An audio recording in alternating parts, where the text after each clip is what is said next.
Today we have another special bonus video for you. It'll be a collection of 5 more fan favorite nightmare-inducing stories. And don't worry if you've heard or seen these before, because we have totally re-edited all of them, so the viewing experience will be all new. But before we get into those stories, if you're a fan of the strange, dark, and mysterious delivered in story format, then you've come to the right place, because that's all we do, and we upload once a week. So if that's of interest to you, please sneak into the like button's house and reverse all their toilet paper rolls, so instead of feeding out from the top, they feed out from underneath like a serial killer. Also, please subscribe to our channel and turn on all notifications so you don't miss any of our weekly uploads. Okay, let's get into today's stories.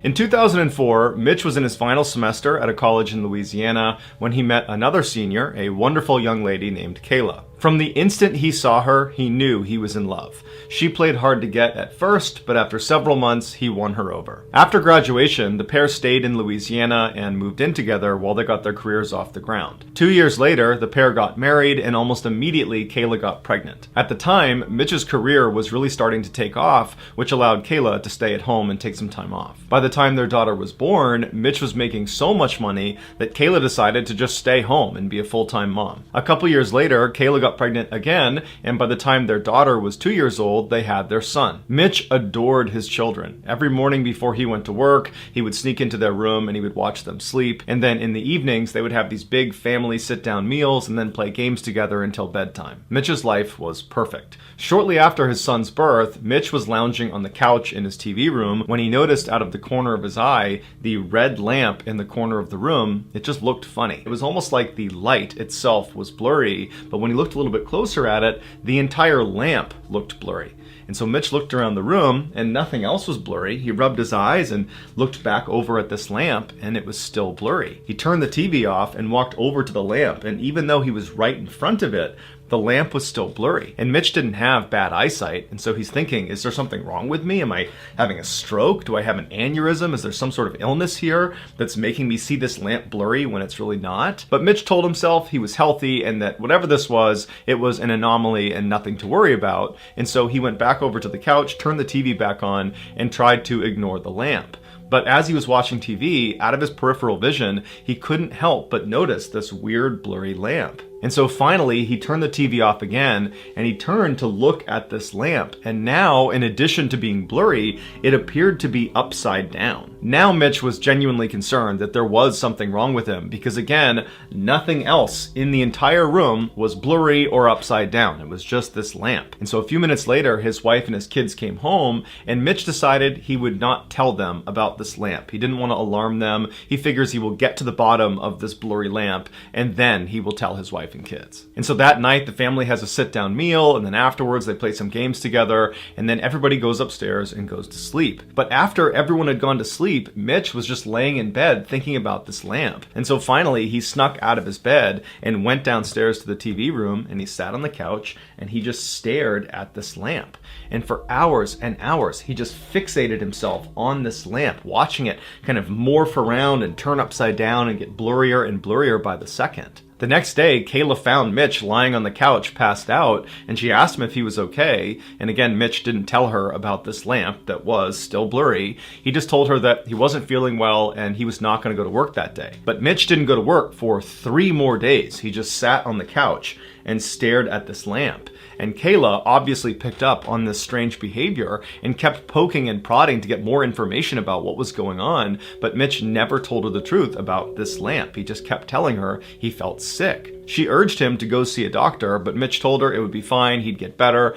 And then over time, as this lamp continued to morph and get bigger and get stranger and stranger, Mitch suddenly was unable to respond to his wife. He became totally unresponsive. And so obviously his wife became desperate and called the doctor. And as she's on the phone with the doctor trying to get advice about what to do, Mitch realizes the lamp is now growing in leaps and bounds. And before long, the lamp is the entire size of the room, and all he can see is the red color of this lamp. And then Mitch starts to hear these voices, these screams coming from somewhere in the distance. And then he feels this blinding pain in his head. And then he opens his eyes and he looks up and he sees he's laying on the sidewalk next to one of the buildings at his college in Louisiana. And surrounding him is this crowd of people with wide eyes that are staring at him. Mitch had no idea what was going on, and so he naturally just began scanning the crowd, looking for Kayla and his kids to try to figure out, how he got here. But before he could ask any questions and before he could find his wife and kids,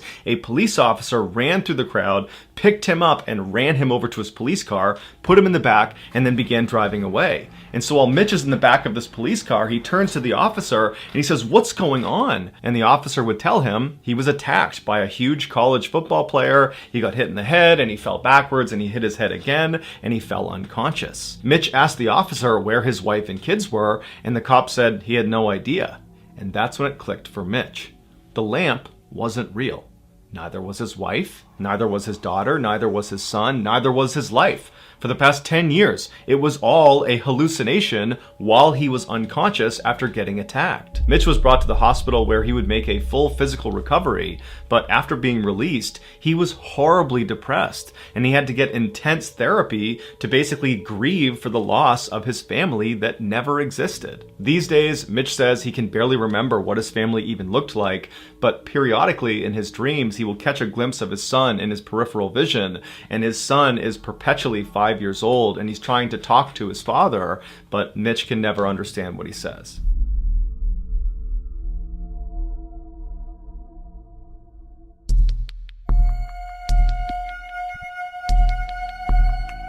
In 2006, a 20-year-old woman named Sarah started having some very strange dreams about a woman named Aurora. She had a very striking face with sharp features and long black hair. Now, her dreams varied. Sometimes Sarah was in a crowd of people, or she was at her office, or she was just alone in a room. But in all of her dreams, Aurora would always show up. Either she would interact with Aurora and they would speak, but Sarah could never remember what they actually spoke about, or Aurora would just be in the crowd or in the background just watching Sarah. Now, she had these dreams enough that eventually Sarah began to think, I must know someone named Aurora. I must have come across this person, and now they're just kind of manifesting in my brain at night when I'm sleeping. And so she began going through her older posts on social media to look in pictures of her and of her friends to see if there was a woman with striking features and long black hair that was this Aurora person in her dream. But after looking through hundreds and hundreds of pictures, she couldn't find any indication that she had met this person, at least not according to her social media. And so Sarah began just going on Google and typing in Aurora, long black hair, striking features. Has anybody dreamed about this? To see if there were people talking about having this type of dream on the internet. But she had no luck. Eventually, after about 3 or 4 months of having these strange dreams that Aurora was in, Aurora stopped showing up in Sarah's dreams. It was like it suddenly was all over.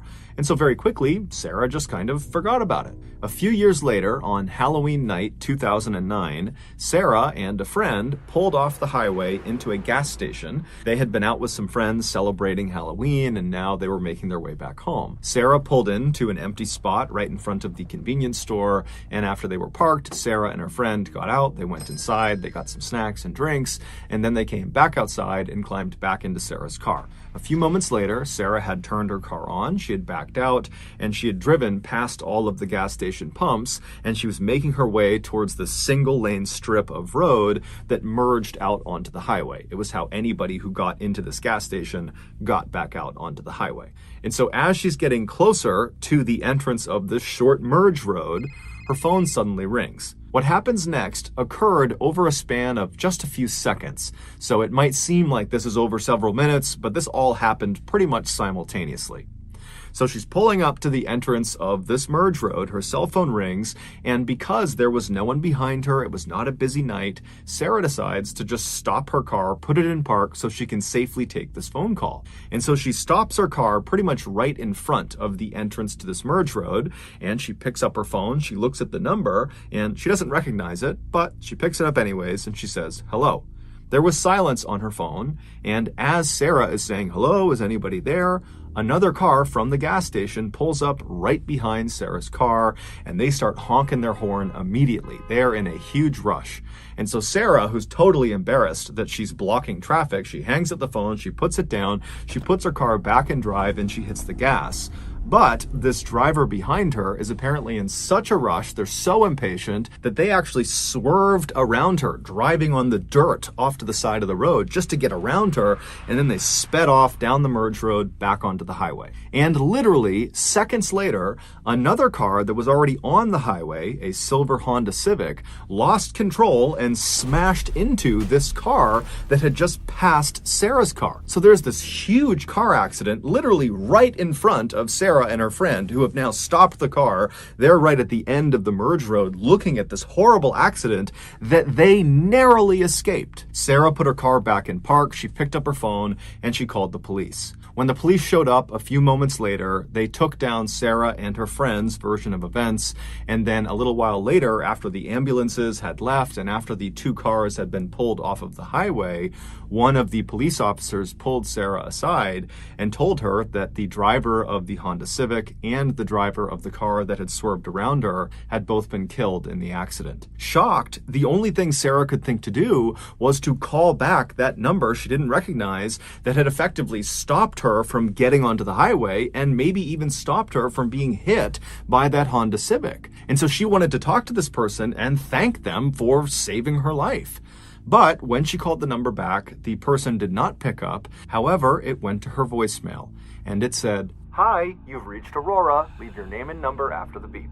Sarah could not believe it. She said she had never felt goosebumps like that in her entire life. The next day, Sarah tried calling the number again, and this time the woman, Aurora, answered the phone. The two got to talking, and Sarah explained her crazy dreams and now this crazy car crash thing and how it's all connected.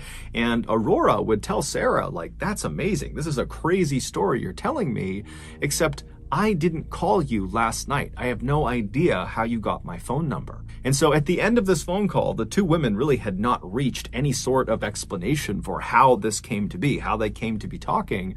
But they ultimately just said, "Okay, hey, thanks and best of luck to you." And then they hung up. After the call was over, Sarah found herself just kind of sitting there, not really sure how to react to what had just happened. It was such a totally bizarre thing that she had just been through over the past 24 hours. And then if you include the dream, this has been a multi-year long thing. And so on a whim, Sarah just opens up her Facebook account and she plugs in Aurora's full name, because Aurora had given her her full name on this phone call they had just had.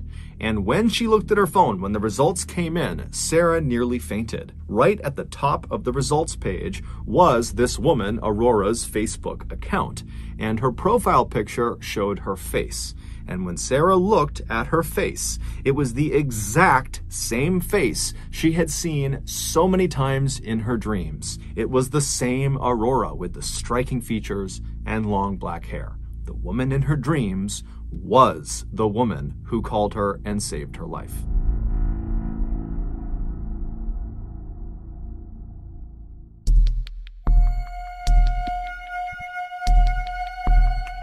In 2006, 73-year-old Sherman Sizemore was the definition of a man's man. He had spent the bulk of his adult life doing one of the most dangerous jobs in the world, mining for coal in West Virginia. And while he was a coal miner, he apparently had lost track of the amount of times he had nearly been killed from mine shaft collapse and gas leaks. Later on in life, after his kids had all grown up, he had retired from coal mining and become an ordained Baptist minister. And despite his harrowing backstory and burly, intimidating appearance, he was known to be incredibly gentle and very calming to his parishioners. He was also known to be an incredibly devoted grandfather, to the point where if there was a chance to spend time with his grandkids, he would basically throw all of his responsibilities out the window to do that. But in January of that year, something changed in Sherman. He went from being this pillar in the community to being a deranged, paranoid lunatic. It all started on the afternoon of January January 19th. Sherman and his wife Ruby were sitting in their home alone on the couch, just kind of doing their own things, when suddenly, out of the blue, Sherman just starts screaming as if he sees something in front of him that's terrifying him, and his scream startled Ruby so that she started screaming, and so she looks at her husband, and he's still just looking straight out ahead. He's terrified of something in front of him, and so Ruby looks from him to where he's looking, and there's nothing there. And so she turns back to her husband and she's like, "What's going on? What are you screaming for? What are you so scared of?" But Sherman wasn't able to speak. After he stopped screaming, he just continued to look straight out as if whatever had terrified him had him in this trance where he couldn't look away. And so his eyes are wide, his mouth is open, his face is going white, he's starting to sweat, and Ruby's starting to panic. She has no idea what's happening with him. And so eventually she just holds on to him and says, "Come back to me, come back to me." And Sherman at some point he kind of broke out of his trance. And he looked at his wife and he just says, "You can't leave me or they'll kill me." Ruby has never seen behavior like this in her husband ever. This is a completely different person she's interacting with. And so she has no idea what to do. And so instead, she just kind of holds on to Sherman and prays that he doesn't start acting like that again. But that didn't happen. All day long, periodically, he would just start screaming about something that Ruby couldn't see. Now, Ruby did consider calling 911 and getting medics out there, but his behavior was so unusual, and he was normally such a rock who was so competent, who was so healthy, that she didn't want to. She felt like he would just kind of get through this, that if they can just get through today and get into tomorrow, that he would be better. And so she just all day was comforting him and just dealing with these episodes. And then finally they got into bed that night, and Ruby's thinking, "Thank goodness, we're going to wake up tomorrow and things will be better." But when she woke up the next morning, it was very obvious Sherman had not slept at all. He was looking straight up at the ceiling. He looked worse than the day before. It was obvious that he was not back to normal. And so Ruby called the rest of the family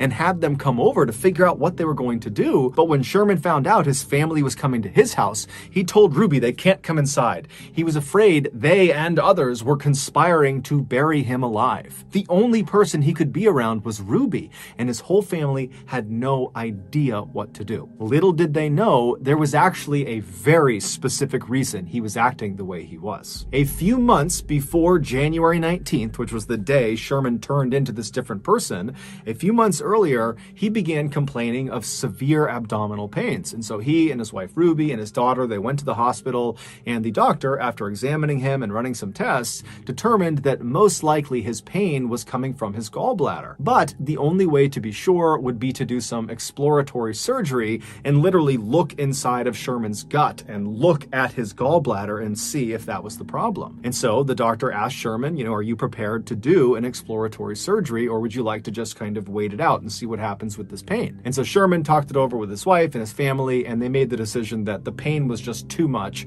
and so they would go forward with the surgery. And so on the morning of January 19th, so again, this is the day that Sherman basically loses his mind, he goes into the hospital completely normal. He goes in with his wife, he goes in with his daughter, and he makes his way over to the surgery wing of the hospital. He says bye to his family, and he's put on a stretcher bed, and he's wheeled in and prepped for surgery, and then brought into the operating room. And while he was in the operating room, laying on his stretcher bed, flat on his back, looking straight up at all these bright lights above him, he just struck up some chit-chat with the nurses and doctors who were in the room, prepping the room for surgery, and they were also putting the IV into his arm. Then at some point, one of the nurses lowered the oxygen mask onto Sherman's face so the anesthesiologist could administer the 2-drug cocktail that would knock him out for the surgery. Sherman was scheduled to get something known as general anesthesia for this operation, where basically he would be completely out, he wouldn't feel anything, they'd do the surgery, and then he would wake up in recovery. And so once this mask was on Sherman's face, the anesthesiologist began pumping him full of the drugs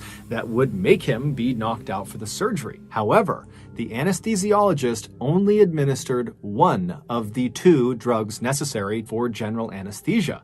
He administered the paralyzing drug, but he did not administer the actual anesthetic that would knock him out, and most importantly, would get rid of all of his pain. And so as this mask is on his face and Sherman believes he's being given the proper dosage of drugs, the nurse who was nearby told Sherman to go ahead and start counting backwards in his head from 10, knowing full well that Sherman would pass out before he reached 0. And Sherman knew this too. He had been in surgery before, and so he happily began counting in his head. 10, 9, 8, he started to feel something. 7, 6, 5, 4, 3, 2, 1.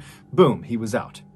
Except he wasn't. When he reached 0 in his head, counting down, he realized he had not passed out. He began taking mental stock of what was going on, and he realized he could completely feel his body. But when he tried to move his body, he couldn't. He was completely paralyzed. When he tried to make a sound, he couldn't because his vocal cords were also paralyzed. The only thing he could move were his eyes. He could move them left and right. However, they had taped his eyes shut, so he can't see anything. And so Sherman is thinking to himself, okay, I've been given the drugs, maybe they're slow acting, any minute now I'm gonna drift off to sleep and this will just be a distant memory. But after a few seconds, he's hearing the doctors and nurses in the room. He can't see them, but he hears them. They seem to be moving towards doing this operation, and he's still awake. And so Sherman becomes frantic and starts flicking his eyes left and right as fast as he possibly can.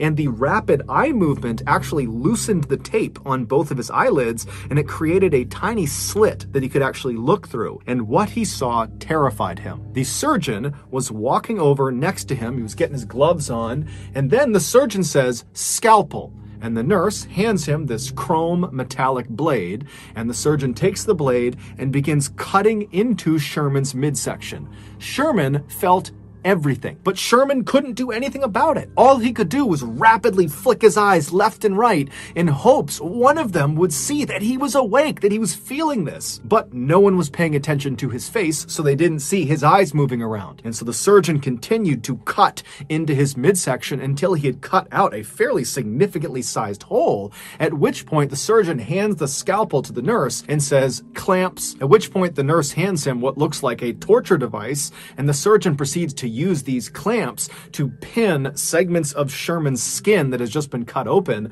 to his body to basically keep the hole open. And then the surgeon began tugging on the outsides of this hole in Sherman's midsection, making sure it was big enough that he could actually get a good look into his body.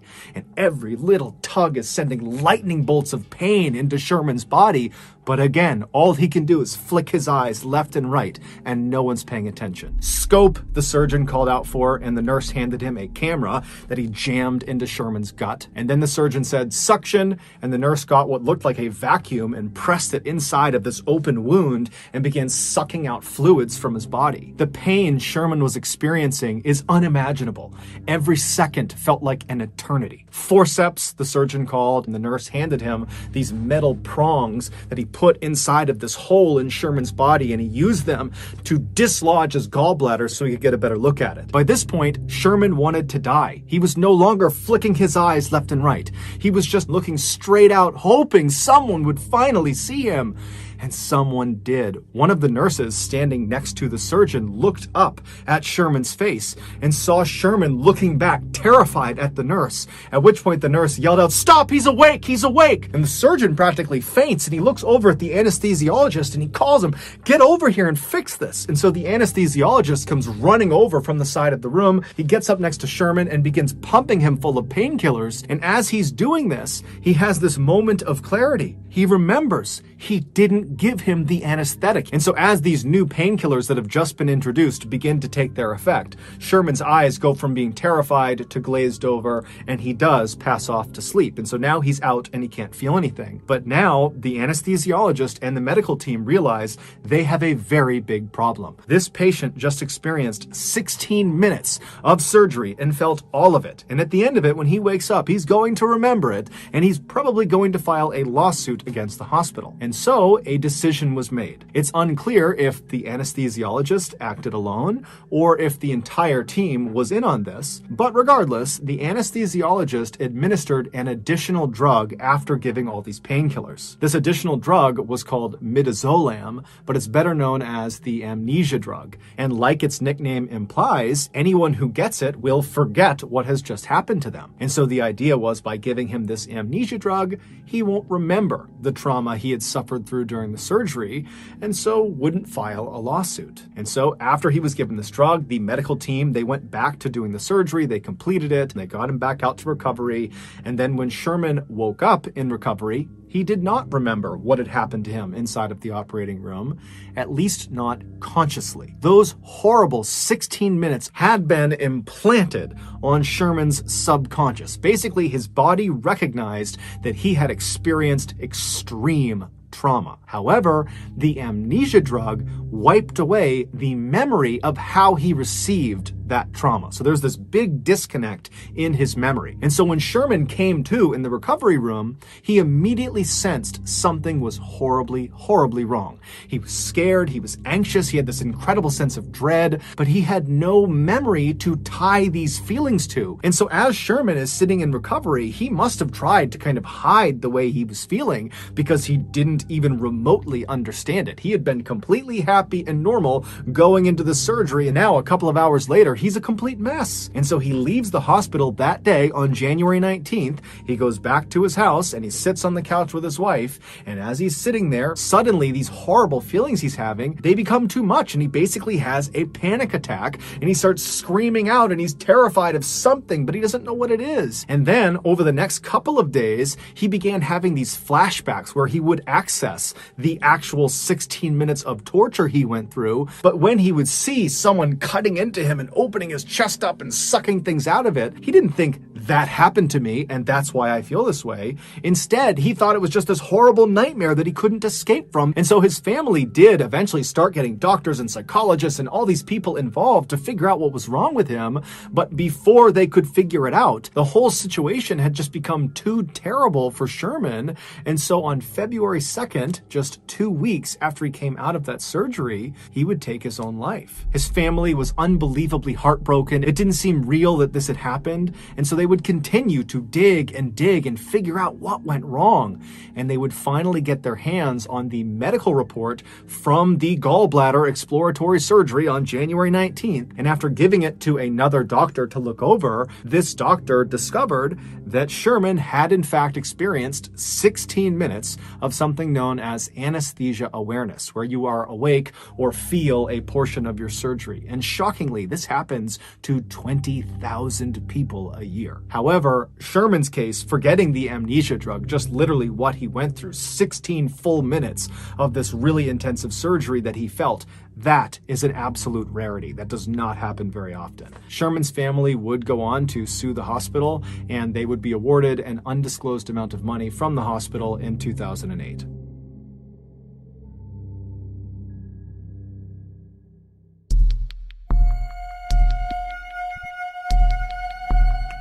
In October of 2005, a 21-year-old named Nathan was back home in Elk Grove, California, visiting his mother at her apartment for a couple of days. Her apartment was part of this really safe complex. It was gated, there's lots of lights and cameras, so anything that went bump in the night was just going to be, your noisy neighbors or something. On the last night of Nathan's stay, he was laying in his bed in the guest room, listening to the hum of the street lamp that was outside, and the crickets and the passing by of cars, when he drifted off to sleep. At about 2 a.m., Nathan woke up, or so he thought. He couldn't move his body, he could only move his eyes, and even though he had never experienced sleep paralysis before, he instinctively understood this is probably that. He noticed the room was completely silent. There was no more crickets, no more hum of the light outside, no more traffic, just total silence.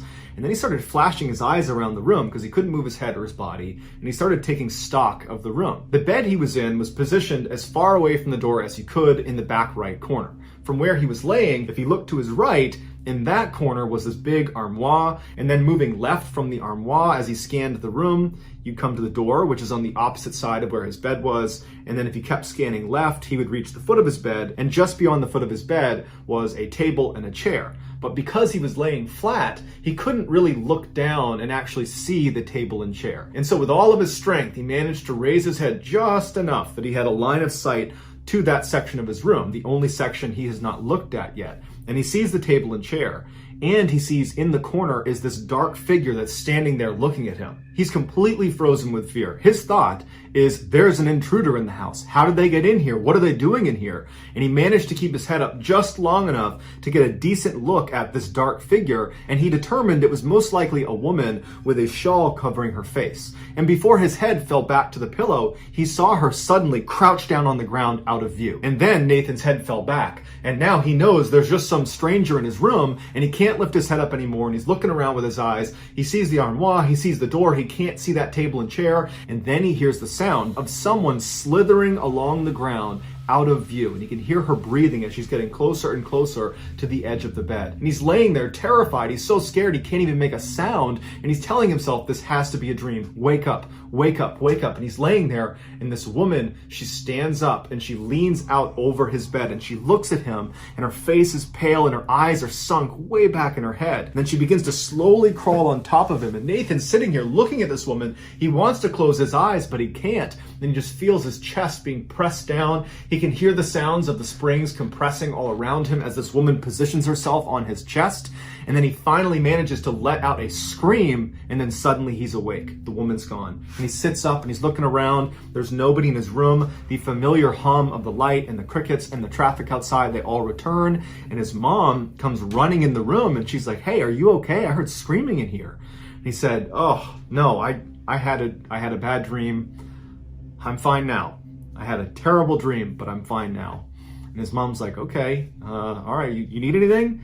And he's like, nope. So she comes over, she gives him a hug and a kiss. She goes back to bed, and he would go downstairs, flip on a Disney movie, actually Aladdin, and he would fall asleep with a Disney movie on and with lights on. And there was no more sleep paralysis that night. The next day, Nathan got up and he headed back to his house, and he couldn't shake the experience. He had never had sleep paralysis before, but it was just so much more terrifying than he ever would have imagined. And he's just thinking to himself, I can't believe there are people that put up with this on any sort of regular basis. But, after a couple of days and getting home and not experiencing any sleep paralysis, time went on and he just kind of forgot about it. A few months later, in March of 2006, Nathan is at this big family party in Chico, California, big outdoor barbecue, all of his family's there, and at some point his sister shows up. His sister was not supposed to be attending this party, so it was a great surprise. He hasn't seen her in a while, and he immediately pulls her aside to catch up with her. And so for the first hour of their conversation, they're just chatting about their lives and what they're up to. Towards the end of their conversation, Nathan suddenly felt compelled to share his sleep paralysis experience with his sister. And the reason he wanted to was because he knew that she knew that he was actually a skeptic. And so she would believe him. If he's telling her this is what happened, she would believe that that's what he saw. And so he starts by saying, I had the weirdest experience at Mom's apartment just a couple of months ago. I'm pretty sure it was sleep paralysis. And his sister immediately butts in and she goes, wait a minute. I had sleep paralysis for the first time in my life 2 weeks ago at Mom's apartment. It was horrible. I was in the guest room and then I saw this woman and she was like standing on me. I thought I was gonna die. It was horrible. That's exactly what happened to me. I was laying in the guest room and I couldn't move, and then I saw a woman in the corner and she stood on my chest. They proceeded to go over all the details of each of their stories, and they discovered that they had had almost the exact same experience. And at the end of it, they wanted to have a rational explanation for how they both could just somehow have their only sleep paralysis experience in the same room in roughly the same timeline and experience the exact same events. They were trying to, come up with a rational explanation for that, but it was just too much of a coincidence. But ultimately, neither of them were really prepared to start discussing what else it could be. So they decided to just kind of laugh it off and say, man, that's pretty weird, and they moved on. After the party was over, Nathan would go back to his house and he would tell his wife about this crazy coincidence he and his sister had, and his wife would say, yeah, that's wild. But after that, Nathan just did not want to think about it or talk about it, and so he kind of just, pushed it out of his mental space and did forget about it. He moved on. 5 months later, in August of 2006, Nathan's mom would move out of that apartment building and she would move into a 2-story house still in Elk Grove, California. Shortly after she moved in, she asked Nathan if he would come spend a couple nights with her, and Nathan said sure. In order to better understand what happens to Nathan over the course of his stay at his mother's new house, you need to understand a basic layout of her house. So when you walk through her double doors, to your left is going to be a formal living room. In the center of the house is a hallway that shoots straight back to the kitchen. And then to your right when you walk in, there's a wall, and on that wall is the stairs leading up to the second floor. If you take those stairs to the second floor, you reach a landing where there's a window that looks back into the backyard, and immediately to your right, there is a single door, and that's the master bedroom where Nathan's mom would sleep. From the landing, if you turned left, there'd be another door that's a mirror image of the master bedroom door, and this door is the guest room. That's where Nathan was going to stay. And then to the left of the guest room was a hall that went to the front of the house, but that's irrelevant to the story. If you went inside the guest room, the bed was located in the back right corner, so the same layout as the guest room in the apartment apartment building where the person laying in the bed, so Nathan, his feet would be closest to the door. And from Nathan's perspective in the bed, the only other piece of furniture in this new house guest room was a table that was, from his perspective, on the right-hand wall, centered on the wall, and on the table was a TV. So that's the only things in the room. The first night Nathan was at this new house was totally uneventful. The second night, not so much. He was up in the guest room, laying on the bed, watching TV. The lights are off, it's just the TV on, and at some point, he dozes off. He wakes up a short time later, and he can't move. It's the same sensation he had when he was staying with his mom at her apartment. And he begins to panic because the last time he felt this way, a strange veiled woman stood on his chest and made it feel like he was dying. And so immediately, he's trying to move his body, he can't. And so using his eyes, he starts looking around the room, praying this woman is not in the room with him. And so he looks to the right, to that corner, which he can see. There's no one there. From this corner, he starts scanning across the room. He sees the TV, it's still on. He keeps scanning and he sees the door and it's open. And he's able to just barely make out the space at the foot of the bed. He can actually see to the corner, and this woman, she's not in here. And so initially, he feels incredibly relieved that she's not in the room with him. But then he finds himself focusing on the open door into the dark hallway. And he's thinking to himself, please do not come walking through that door. And so he stares at the open door, just hoping he breaks out of this sleep paralysis, when he notices something about the TV. It's flickering. And so he averts his gaze to the TV, and he realizes what he's looking at on TV does not look familiar. It does not look like a TV show. It looks like CCTV camera footage, like it looks like a security camera footage. And he realizes the footage he's looking at is the inside of his mother's kitchen downstairs. He recognized the way it was laid out. That's his mother's house. That's downstairs. And he's staring at the footage thinking, why is this footage playing on the TV? And I don't think there's a camera down there. When he notices on the camera, the woman with the veil walks into the middle of the frame. And she looks up at the camera right as the camera turns off. And then the room is completely dark. There's no more ambient light in the room. The hallway is dark. And he's left paralyzed, knowing this woman is downstairs in the kitchen. And as he's laying there, he hears her start running through the house. And it sounds like an animal is barreling into things as she's running through the bottom floor. And she stops at the foot of the stairs. And he's thinking to himself, I know where she's going. She's coming up to my room. And so as he's laying there, he feels his heart racing and he's staring at the open door. He knows she's going to come flying up those stairs and she's going to come through that door. And instead of running up the stairs, he hears her take one step. Two-step. And as she's making her way up the stairs, he's just thinking, please break out of this trance, stop this paralysis, wake up, wake up. And then he sees her head emerge, and she turns to look at him from the stairs into the room. And once she sees it's him, she bolts around and starts charging into the room on all fours like an animal. At this point, Nathan lets out a primal scream. He is scared for his life as this woman is charging towards him, and she stops dead in her tracks right in the middle of the room. She looks at him, turns around, and crashes out of the room, charges downstairs, and then it's silent. As soon as she was downstairs, Nathan could sit up. Except it did not feel like the first time he had sleep paralysis at his mom's apartment, when he sat up and he had the sensation of relief. You've woken up. You were asleep before. Now you're awake. This time, it was like he was always awake, but now he can sit up. He did not have a sense of relief. In fact, he was worried she was still in the house. And as he's sitting up in bed, his mother comes running into the room. She looks disheveled. She's half asleep. And she's like, was that you? Were you running around the house? I could have sworn I heard someone running around the house. Was that you? Nathan's looking at her and he can't even process what he's been through, whether that was real, whether it was a dream. And he's trying to find the words to describe to his mom the dream he had, but like he can't process what's happening. And he just says, Mom, we have to check the house. We have to make sure no one's in the house. And so the two of them flip on every light upstairs. They're not even talking. At this point, it's survival mode. They turn on all the lights upstairs, and Nathan leads the way down, and they're flicking on all the lights, and they manage to search the whole house, and there's no sign of a break-in. There's no one in their house. After the coast was clear and they felt like they were not in immediate danger, they went into the kitchen to kind of talk about what just happened. And so Nathan's like, okay, Mom, I just got to tell you everything that I'm thinking right now. I can't really process what just happened. I think it was a bad dream, but I'm starting to think that it could be something else, or I'm just losing my mind. So a few months ago, I was sleeping in your guest room in your apartment, and I had an experience that I'm almost positive was sleep paralysis. You know, I was laying there, I couldn't move, and this figure was in the room and they were standing on me. It was terrifying, but it sounded an awful lot like sleep paralysis. But then a couple months after that, I talked to my sister and I told her about it. And she told me that very recently, right before you moved into this house, actually, she was in that room and she also had basically the exact same experience. She had never had sleep paralysis before.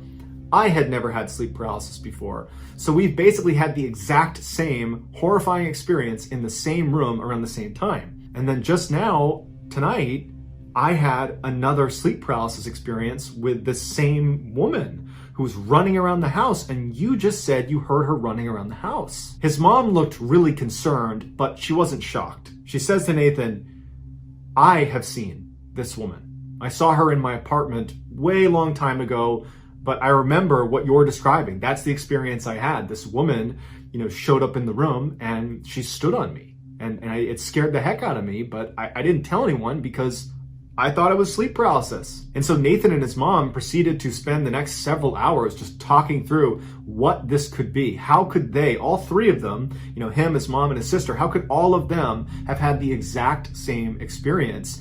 And how could tonight, when Nathan had this experience, how could his mom have heard those footsteps if that was indeed sleep paralysis? Because it wasn't Nathan, he was in the bedroom. And it wasn't his mom, she was in her bedroom. And she didn't have any pets, so who could it be? Nathan says he and his family are still totally rattled by this experience, and they don't have an answer. And this is a family of skeptics, so they're not looking for a reason to call this paranormal. They simply don't have the answers. Nathan has said that he, his mom, and his sister have not had any further experiences with the woman in black ever since that last experience Nathan had, and they're just hoping it stays that way. Hold on, we got one more very special story to cap off these 5 stories. It is special because this story is going to be included in our brand new graphic novel coming out October 1st. And I actually told this story live recently on a YouTube live stream. And so if you missed that live telling, don't worry, because we pulled that story out of the live stream. We completely edited it. And now you all get to listen to it right here, right now. Enjoy.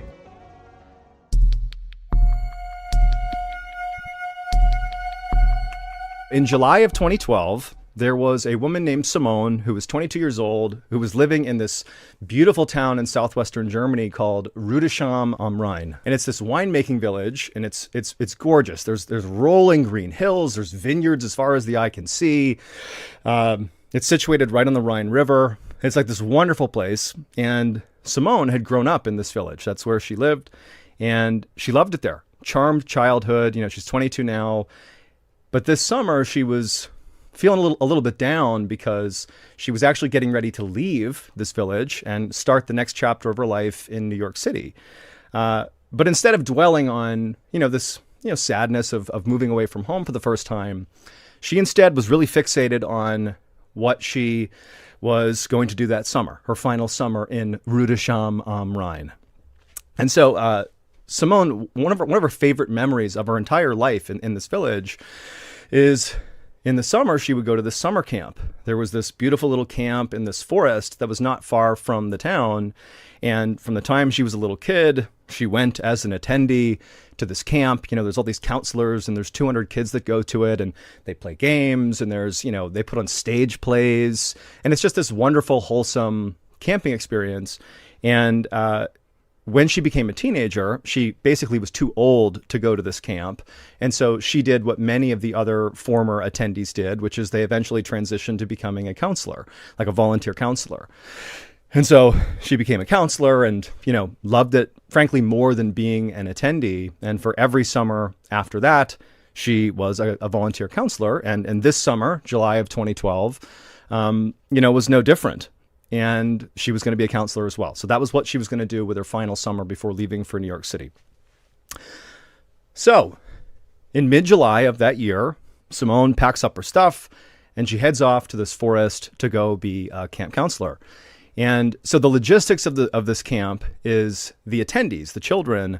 It's a 2-week-long camp, 200 kids. They would get dropped off by their parents in the morning, and then in the evening, they'd get picked up and go back home. But for the counselors, they would actually live at the campsite for the 2 weeks. It was like a 2-week time. They were out in the woods together. And, the counselors had kind of created that tradition, if you will, and they told, the staff, if you will, that the reason they were doing that is for efficiency's sake. We got to, we'll be there first thing in the morning because we're living there and we can set the camp up. And, when the kids go home for the day, we're all going to be there anyways. So it's easier to clean up the camp. There's all these reasons they had for it. But the truth was, the reason the counselors liked to stay at this camp and live there is because after the kids would go home at night, all the counselors would retreat to their tents, which they stayed in for these 2 weeks. They put these tents out in the forest. So the camp is like in a clearing, and then basically just into the tree line, they would set up their tents, and the counselors would live out there for the 2 weeks. But once the kids were gone, they would just go out to their little campsite and put a little campfire together. And the drinking age was 16 years old, or it is 16 years old in Germany. And so they just like party, basically. Not like crazy, but they had like a good time out in the woods. So that was the real allure of the counselor side of being at this camp. So Simone, mid-July, she heads out to the camp. She gets there a day ahead of when camp starts, and she connects with all of the counselors she hadn't seen for so long. And they set up the camp, and then that night they did not go out into the woods and have a party. They just set up their tents out in the tree line. And then the next day is day one of the actual camp, and the kids come along. They get dropped off by their parents, and they have this wonderful first day of camp, doing their thing, doing camp stuff. And then in the evening, after the kids all left, Simone and the other, dozen or so counselors, after doing all their chores to wrap up for the day, they excitedly grabbed, their beer and wine and rushed out to the tents in the forest to have their first kind of like party night. And so they get out to the tents, and they're all, having a good time, swapping stories, just enjoying summer. And in virtue of it being the first day, a lot of the counselors were pretty exhausted. It was a full effort that first day. And so no one was really up for staying up super late. They wanted to crash and just go to bed. Simone kind of wanted to stay awake. And so she was one of the last people to finally retire into her tent. But she did eventually. It's well past midnight. You got to picture where this is happening too. They're far enough away from the actual campground. They're like well into the tree line that there's no light beyond whatever they have on them. So, if you sleep in these woods, it's like darkness, right? So it's well past midnight. Simone finally is like one of the last people to climb into her tent, and they all slept on these cots that they would put inside of their tent. So they're elevated off the ground. And so Simone gets into her tent, and she gets on her cot, and it's just so hot. It was just really hot this time of the year, and she just felt like it was stifling in her tent. And so she decided she would pull her cot out of her tent and just basically set it just in the woods. Like, imagine if you wandered off into the woods with a cot, put it down, and lied on top of it. That's what she was doing. She's in the middle of the forest, completely exposed, and she's going to try to sleep because it's a little bit cooler out there. She wasn't the only one doing this. Some of the other counselors had also struggled to fall asleep because of the heat. So there was at least a few other people that had their cots outside of their tent. And so Simone, she puts her cot next to or near another counselor who's already asleep. Simone gets in her cot, and she's trying to fall asleep, but she's still struggling to fall asleep. She could only really hear the sounds of the other counselors that were kind of snoring and, sleeping away, but she couldn't sleep. And she had this growing sense of dread as she was laying, again, in total darkness in the woods, exposed in this cot. I can imagine it being a little bit stressful. But eventually, she falls asleep. I'm going to show you an image that we were going to prep and put on the screen, but I'm going to show you literally in the book. Once she falls asleep, Simone is thrust into a visceral nightmare, one that she remembered every detail of this nightmare. So in her dream, okay, she comes to in her dream, and she looks out and she sees this post-apocalyptic skyline. It's like a desert city with all these buildings that have now basically fallen into disrepair. They're crumbling over. It looks like, a nuclear bomb has gone off and we're in the nuclear holocaust, and humanity is being wiped out. And so she's looking off into the distance, and she sees this skyline of just broken down buildings, and it's just, sand everywhere. And between her and these buildings, so in the foreground, are all these people that are just standing there, shoulder to shoulder, maybe like a couple hundred feet away from her. Their clothes are in tatters. You know, they look like some of them are naked, but they're just like barely wearing any of these clothes. And they're standing there shoulder to shoulder, just staring at Simone. It's hard to detail this and hold this, but there you go. That's the visual for the skyline. And so they're all staring at Simone. And so she instinctively is fearful of these people, but they're not moving towards her. They're not doing anything. They're just kind of standing there like zombies. And so she's kind of taking stock of the scene, and she didn't know why it was scary, but it was. You know, she's like, this is a nightmare, right? As she's looking at these people and as she's taking in the skyline, she takes stock of the fact that on either side of her are these two huge men that she doesn't know how, or they're not physically laying hands on her, but she can tell they are the reason that she can't move from the spot she's in. She's kind of rooted to the spot. The guy on her left is not doing anything. He's just standing there. But the guy on her right is kind of turned to the side, like he's doing something with his hands, but you can't quite see what it is. And so, you know, Simone, she's kind of looking over as best as she can at this guy, trying to figure out what he's doing. She's seeing these people and this horrible skyline. And then at some point, the guy on her right turns back around, and in his hand, he's holding what looks like a wreath, like a holiday wreath you would hang on your door, you know, during Christmas time, let's say. And so Simone sees this wreath, doesn't really know what to make of it. You know, it's this weird, you know, nightmare she's having. But the guy, without saying anything, who's next to Simone, he raises the wreath over her head, right? He's holding it above her head. And at this point, the other guy on the left side of Simone, he grabs the other side of this wreath. So now there's 4 hands holding this wreath above Simone's head, okay? I don't know if I'm in frame, so I'm going to go straight on with the camera. So they're holding this wreath, and they begin to lower it towards Simone's head. And as they do, Simone can tell all these people, they're looking a little bit more intently in the direction of Simone, really taking into account what's going to happen here. And as soon as this wreath touches Simone's head, she feels this blinding pain, like an excruciating pain all around the crown of her head. And she realizes at this exact moment that this is not just some wreath. It's a crown of thorns, and the thorns are digging into her head, and these 2 huge men are pulling it down on her head as hard as they possibly can, and she wants to scream, but she can't make any noise. She wants to run, she can't, and so she's just stuck there feeling this excruciating pain, and blood is pouring down her face, and it's unreal. It feels real. It literally feels real to her. And so in the dream, this goes on for several seconds until finally it's so much that she wakes up. She's out of the dream. And so Simone, she takes stock of the fact that she's in this dark forest, which must have been, you know, disconcerting at first, but she looks around, she's in her cot, she's surrounded by the counselors, she can't really see anything, but she's like, oh, okay, it was just a bad dream. But instinctively, like we all do when we sometimes have, maybe not dreams like this, I hope not, but similar horrible dreams, you kind of check just to make sure you really are not dreaming. And so she reached up and touched her head to make sure she was not, in fact, wearing a crown of thorns. And she touched her head, and there was no crown of thorns, and so she's relieved. But when she brought her hand back down, she can't see her hand. It's too dark. But she felt like there was something on it, something sticky. And at the same time, as she's noticing that there's something sticky on her head, she begins to feel this pain bubbling up around her head that was very similar to the pain she felt in her dream.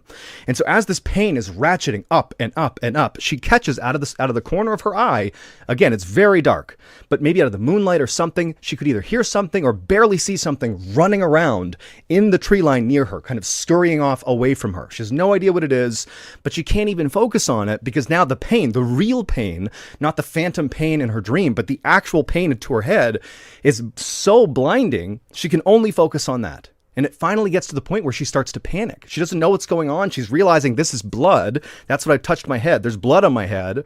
And so she begins to scream. So she's screaming, and the girl who's next to her, the other counselor, wakes up because the girl's screaming right next to her.